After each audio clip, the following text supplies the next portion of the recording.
What's up？ 大家好，歡迎收睇 Complex 原創節目 The Collection Season 2。我係你個 host JBS，A.K.A. Brian。我哋好彩今日可以約到我呢個朋友 ，He's such a sneakerhead. Let's go check him out. All right?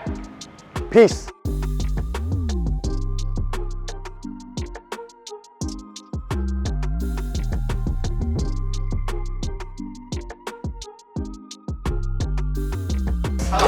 Yo.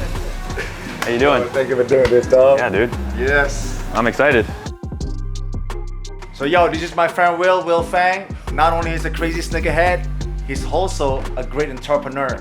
Not only the founder of COOKIE Department, he got his hand on a lot of F&Bs.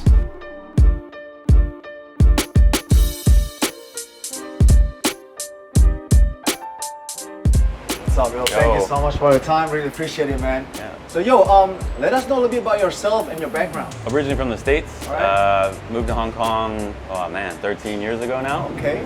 Came here originally for fashion, so I worked in fashion like most of my career.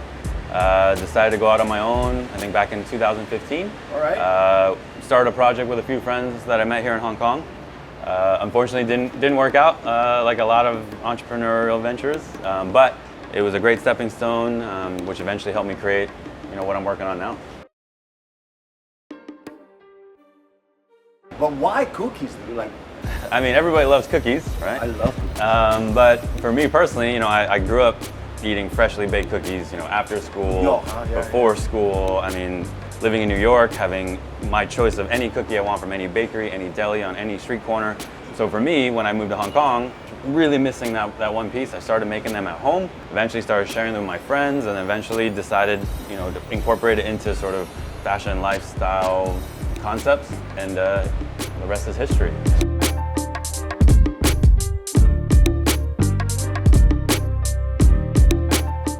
So we're here at Wil's apartment. Super amazing, super nice. I've seen a lot of dope pieces. Wil, take us around your apartment and show us your amazing stuff.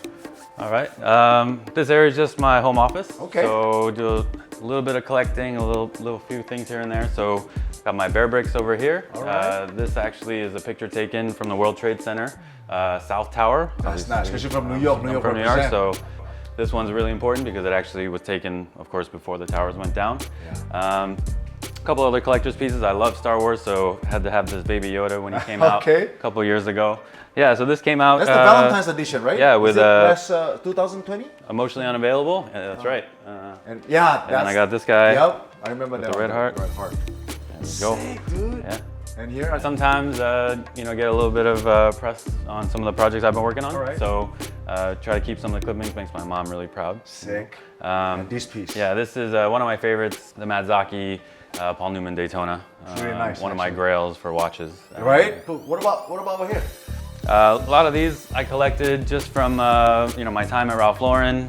This was a big Montclair event that they had in Hong Kong, and then the guys over AP always treat me pretty nice, so they send me some things here and there. I like that Ralph Lauren coffee shop too. The whole image and everything. Yeah, I spent 10 years with that brand, so it still feels like home to me. Right. And then of course Kowloon. Kowloon, represent. Yeah. And then just below it, really important piece to me because that was one of the last shows I went to that Virgil put on for Louis Vuitton. Damn. And that was an invitation. So that's not for sale. Not for sale. You could only get it from the invite.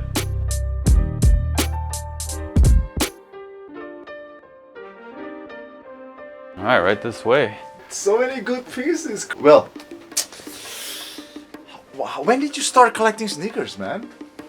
I mean, I think I started getting into sneakers when I was in the third grade. Third grade. I remember my mom bought me a pair of Jordans, and from that moment on, like, it was just Jordans for me, like all the way. What was your first pair? Sorry. Infrared 6s, yeah. Okay, yeah. Okay.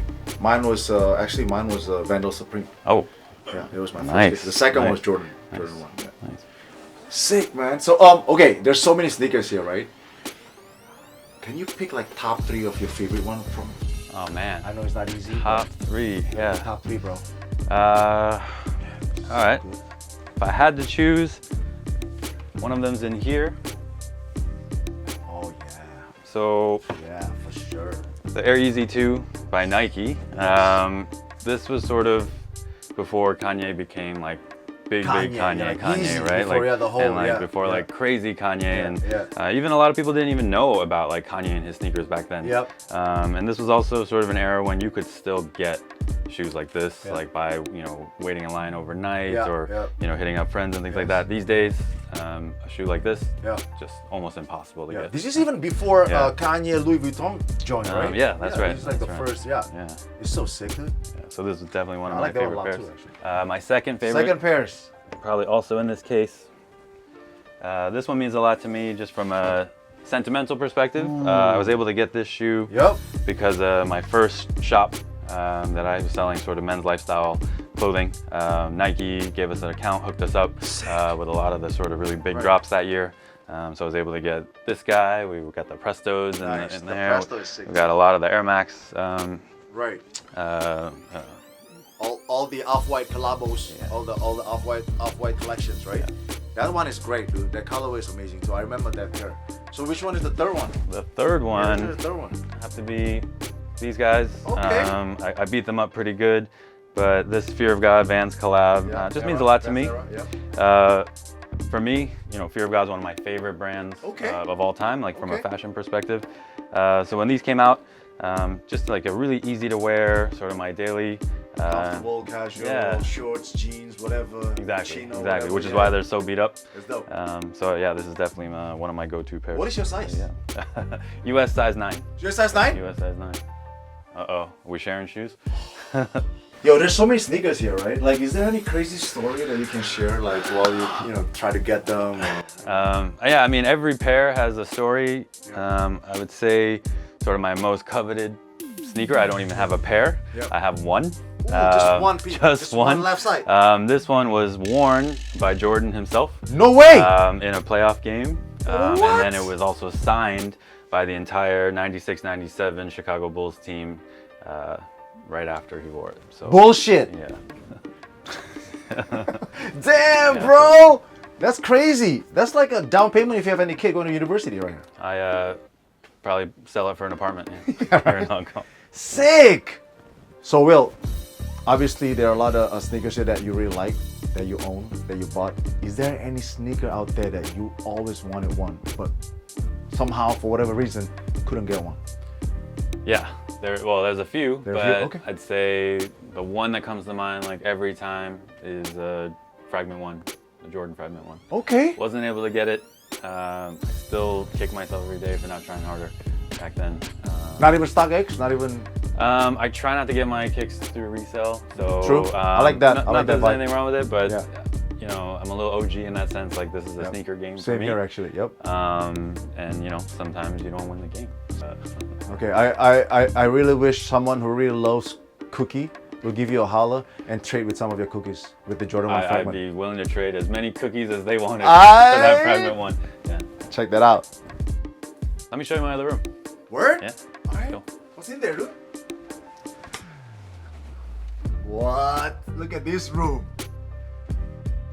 I know you were into fashion, right? You're like into fashion for more than 10 years, right? I can see all this, more like a suit vibe, right? Like shirt. And then right over here, the whole street vibe, like, you know what I mean? Like, so what is the transition? Are you always into street fashion as well, or? Yeah, I think working at Ralph Lauren, being in the industry, you start to just like collect suits and sport coats and tuxedos and stuff like this is pretty timeless. Yeah. So of course I'll always keep it in my collection. But yeah, I've always enjoyed fusing high-end fashion with streetwear. Even when I was working at Ralph Lauren, there's always weekends or after work, get home, take off your suit, throw on some gym shorts and a hoodie and stuff like that. So, I even just started out originally just mixing like streetwear, Ralph Lauren. Sick.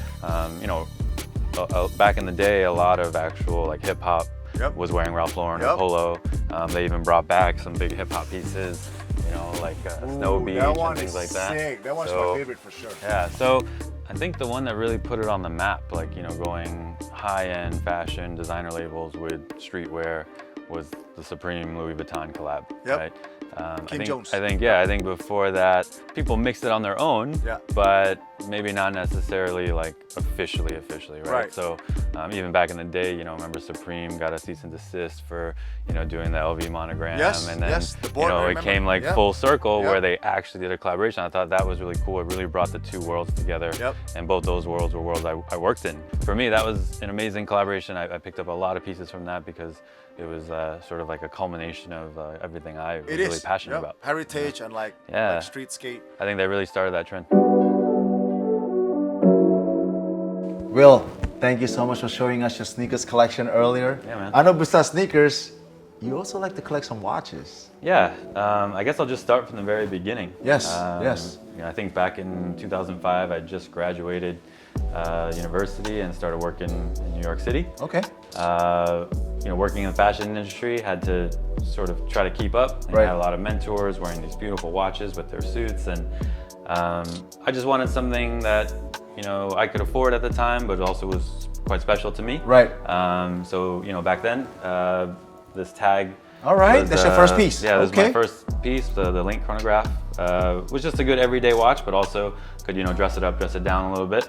And when you're just fresh out of college, this is sort of an aspirational piece still, right? So I guess fast forward a little bit. Right. Because I was working at Ralph Lauren Yes.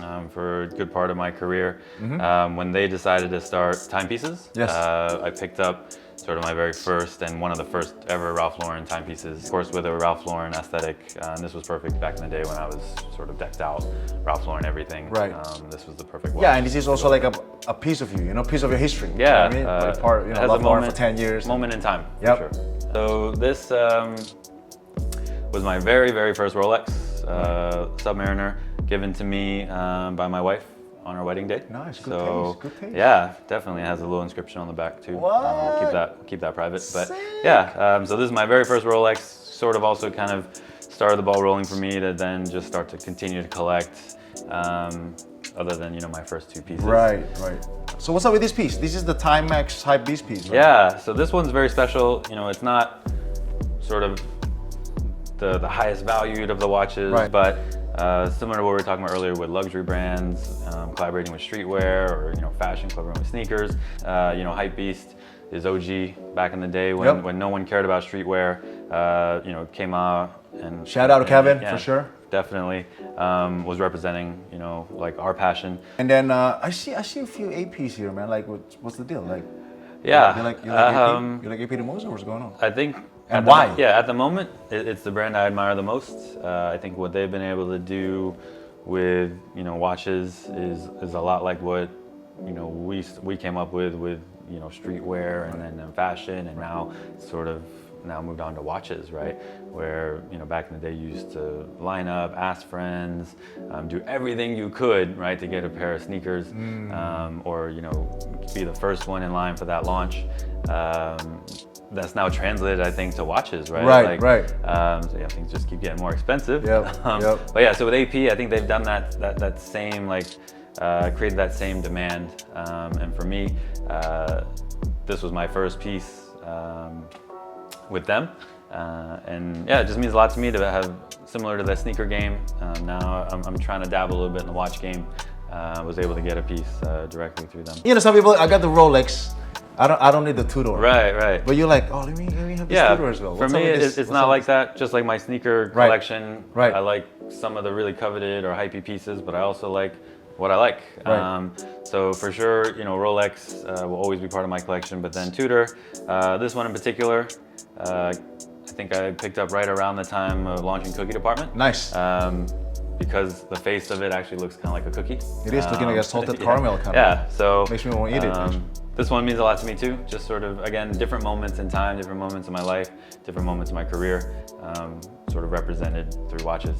Sick. And this piece right here, bro. What's yeah, up with so piece right this here? guy, This is like the ultimate. yeah, I rarely bring it out. I almost never wear it. The Patek, 5711 Nautilus.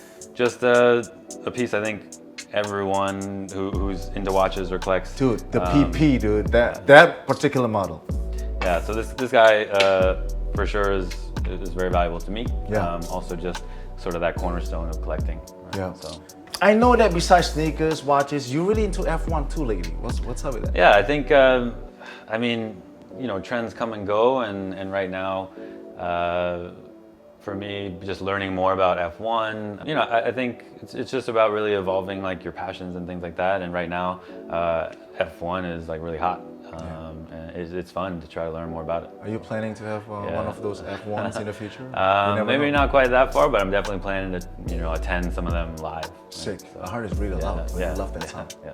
So Will, what is cooking right now? You got cookie department, you got all these restaurants, you got the gym going on. What is your next project? Working on something to really connect the F&B with the fashion, with the sneakers. You know, my dream would always be to have everything I love all in one place. What I have coming up next, we can try to start to merge a few of those things together. Sick. Whenever you're ready, you give me a holler, all right? For once sure. Again, you'll be one of the first to know. Yeah. Will, once again, thank you so much for your time. Man. Love, Wil Fang, ladies and gentlemen. Thank you. Peace. Thanks, guys.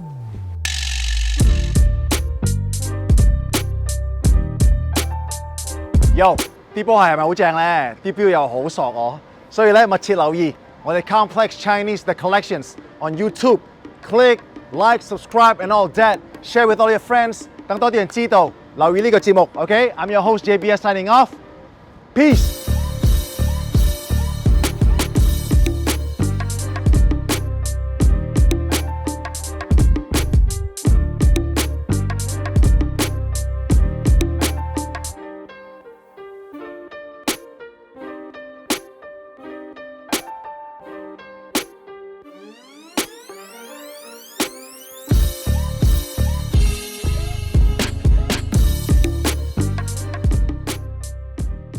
就是因为每个时代它需要一个每个时代的发声，然后艺术也是一种发声的方式。其实很多人就觉得可能收藏就是买作品啊什么的，但其实对我们来说，更多的是我们去关注一个艺术家的成长的轨迹。